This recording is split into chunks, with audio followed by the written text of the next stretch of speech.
Tu vois, toutes ces cycloches, elles ont un point commun. Elles vont te permettre de faire soit un trou de 16 mm, soit de 20 mm. Si j'en ai autant, c'est tout simplement parce qu'elles ont chacune un domaine d'application et chacune une utilité différente. Et ça, je te l'explique aujourd'hui grâce à iCoupant.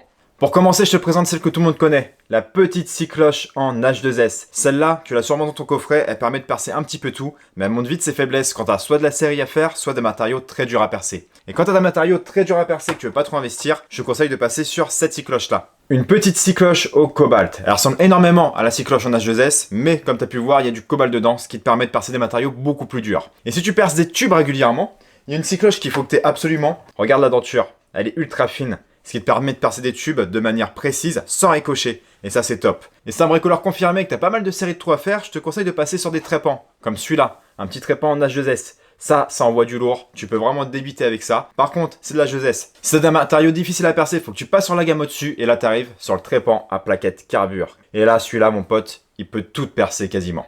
Donc voilà, on a fait le tour sur tous les trépans qui existent. T'as vu, c'est pas compliqué, il faut juste utiliser les bons dans la bonne situation.